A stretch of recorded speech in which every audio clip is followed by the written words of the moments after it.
नाजरीन अस्सलाम वालेकुम रहमतुल्लाहि व बरकातुहू। मैं हूं Syed Abid Aslam, chief editor, leader सियासत, उर्दू न्यूज़ चैनल बेंगलोर। नाजरीन, इस वक्त शहर बेंगलुरु का मशहूर व मारूफ इलाका शिवाजी नगर, जहां हज़रत कंबलपोश रहमतुल्लाह अलैह की दरगाह मौजूद है।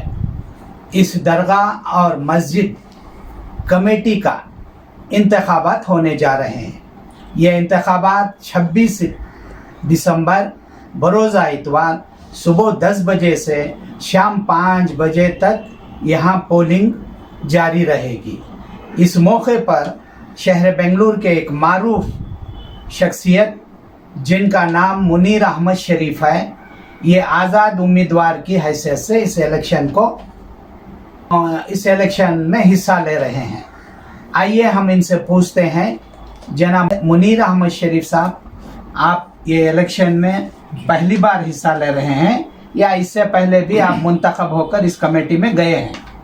अस्सलाम वालेकुम वरहमतुल्लाहि वबरकातुहू। मेरा नाम मुनीर अहमद शरीफ है। मैं इसी इलाके में रहने वाला हूँ।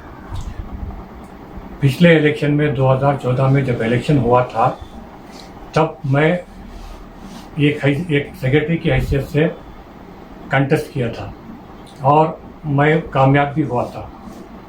2014 में मुझे जनरल सेक्रेटरी बनकर हमारी दरगाह में हज़रत कंबलपोश में काम करने का मौका मिला, खिदमत करने का मौका मिला।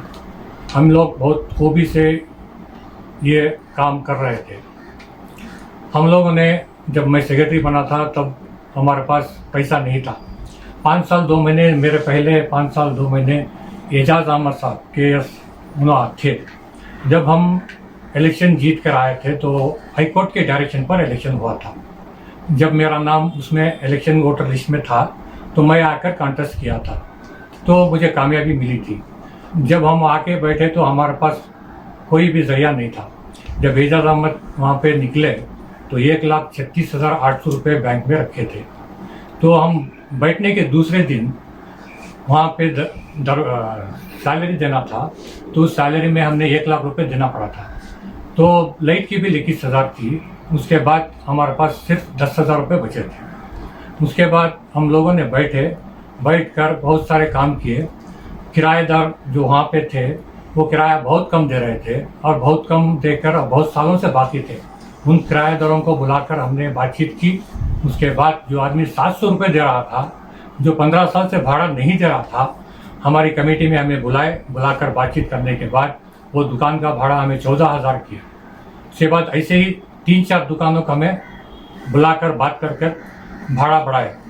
1 स्क्वायर फीट 5 रुपये से हमने देकर सबका भाड़ा बढ़ाए। और जो बाकी रकम थे, जो बाकी थे अरियस, उनका भी पैसे हमें लेकर उनका अग्रीमेंट बनाकर देकर बराबर से हमें चला लेकर आ रहे थे। तो ऐसा था कि हमें बहुत सारे काम किए हैं। हमने बच्चों को बहुत सारे स्कॉलरशिप दिए, हमें गरीबों की बहुत सारी मदद की है, हमें हॉस्पिटलों के बिल भी चुकाए हैं और मस्जिद के लिए बहुत सारे काम किए हैं। मस्जिद की पेंटिंग नहीं थी, पेंटिंग भी कराए। उसके बाद मस्जिद में नमाज़ पढ़ने के कारपेट्स पूरे नए डाले। रमज़ान मुबारक पे हमने बहुत सारे इफ्तियार भी कराए और ताख़रातों पर खाना भी पकाकर खिलाया और बहुत सारे काम कर रहे थे। और हमें मस्जिद और दरगाह की बहिबूती के लिए बहुत सारे काम किए। वहाँ के गरीब लोग आज भी हमें पसंद करते हैं। हमने उनके इलाजों के लिए यहाँ तक कि चीफ मिनिस्टर फंड से भी पैसा लेकर दिए हैं। जब कोई बीमार होता था तो जब आकर पूछता था तो हम लोग चंदा वसूलात भी करते थे। चंदा वसूलात करके उनकी मदद हम बाखूबी करते थे। आज भी ये लोग हमें बहुत पसंद करते हैं। और मस्जिद के अलावा हमने बहुत सारे काम किए हैं, जैसे कि हमने स्कॉलरशिप दिए हैं बच्चों के लिए, गरीब बच्चों के लिए।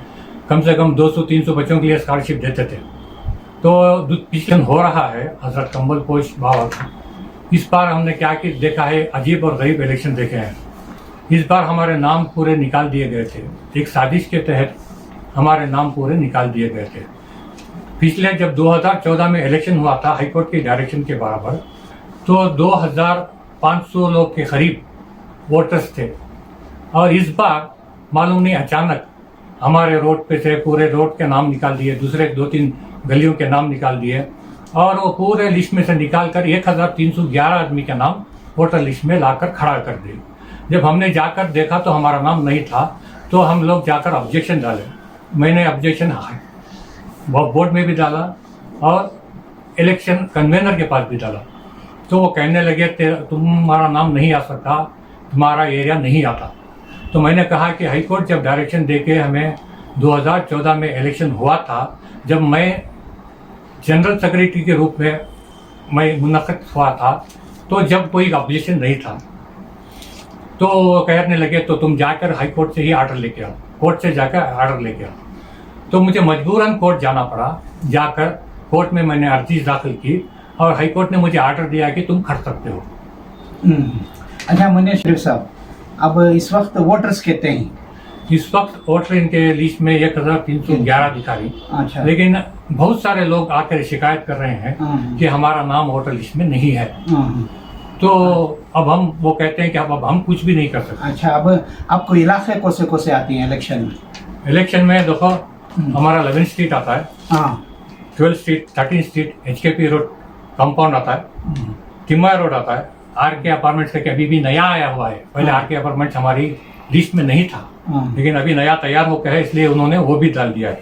और काकबंद रोड के जो वोटर्स हैं उन्हें सिर्फ 30 पर 2 वोटर्स का नाम डाले हैं, हमारे वोटर्स का नाम नहीं डाले हैं। और Slater house road C street और B स्ट्रीट आता है। स्लैटर हाउस B स्ट्रीट के बहुत सारे वोटर्स थे, ऐसा है। अब तकरीबन देखे तो 2500 के करीब वोटर्स हैं। तो अब आप वोटरों से आपकी अपील क्या है? हमारे वोटरों से यही अपील है कि वो देखे कि हमारा काम मैंने क्या किया है, क्या नहीं किया है। देखो हमारे पास पैसा नहीं था, जब मैं बैठा था तो मैं 14 महीने वहाँ पर जनरल सेक्रेटरी का काम किया और तकरीबन 18 लाख से 20 लाख रुपए अभी भी बैंक में है।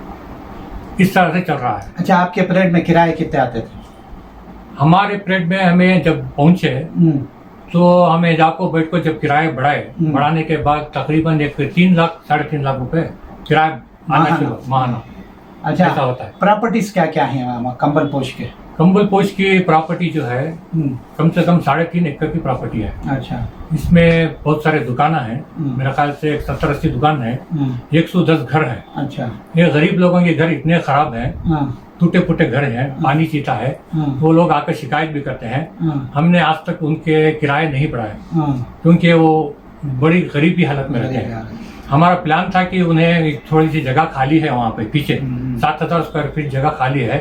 हमारा प्लान क्या था तो उधर एक कॉलोनी बना को इनको शिफ्ट कर को अपार्टमेंट की जगह बना के शिफ्ट करके हम लोग यहाँ पे एक कॉम्प्लेक्स बनाकर जो किराएदार हैं पुराने उनको सब बनाकर अग्रीमेंट नया बनाकर नया भाड़ा देकर अच्छे से अच्छे दुकान बनाकर देने का हमारा इरादा था। वो इरादा हमने जाकर सीओ से भी बात किया तो उस टाइम को मैंने जाकर बात किया था। सीओ साहब भी बोले थे कि हम करेंगे। अच्छा, आप जीत कर आए तो क्या करते?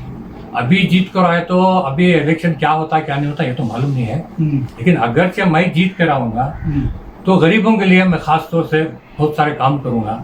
जैसे अब हमें देख रहे हैं कि आजकल दवाएं के लिए बहुत मुश्किल चल रही है, बीमार ज्यादा हो गए। हमारा इरादा भी था कि हम एक डायलिसिस पढ़ने वाले हो गए, हमें एक डायलिसिस सेंटर बनेंगे, हमारा इरादा था। उसके बाद स्कूल और हमने यहाँ तक के हमारे लड़कियों के खास तौर से जो लड़कियां हैं पढ़े लिखे हैं उनके लिए इंस्टीट्यूशन खोल कर उनकी मदद कर स्किल डेवलपमेंट, उनके स्किल जो भी है वो डेवलपमेंट कर हम उनको आगे बढ़ाना चाहते थे। आप ये बताओ, आप वोटर्स को क्या अपील करते? मैं वोटर से यही अपील करता हूँ, इतवार को इलेक्शन है, इतवार के दिन इलेक्शन है, आपको अल्लाह समझ दिया है, सोच समझ कर काम करें और इदारे की बहिबूती के लिए और तुम्हारे लोगों जो गरीब लोग हैं आजू बाजू में जो एजुकेशन के लिए बहुत कमी है इसके लिए हम काम करना चाहते हैं सब मिलकर। हजरत कंबल पोश बाबा का जो संदल हुआ है हिस्ट्री में पहली बार इतना बड़ा संदल हुआ। क्या 5 बच्चों के गरीब बच्चों की हमने शादी भी करवाई उस संदल में, बहुत सारे काम उस संदल में हुए क्या, और इतना बड़ा संदल हिस्ट्री में पहली बार हुआ। इस बार मैं इंडिपेंडेंट के हैसियत से इस बार इलेक्शन में खड़ा हुआ हूँ। मेरा सीरियल नंबर 55 है। मैं जनरल सेक्रेटरी के अहदे पर खड़ा हुआ हूँ। गई बार भी मैंने जनरल सेक्रेटरी के अहदे पर था, इस बार भी मैं जनरल सेक्रेटरी के अहदे पर खड़ा हुआ हूँ। आपका सिंबल? मेरा सिंबल शेर है। ख्याल रखिए, ये हमारी अपील है कि मेरा नंबर 55 है 5 है, मेरा सिंबल टाइगर है, शेयर का निशान है। मैं इंडिपेंडेंट की कैंडिडेट से हैसियत से खड़ा हूँ। आप मुझे देकर कामयाब बनाएं। शुक्रिया।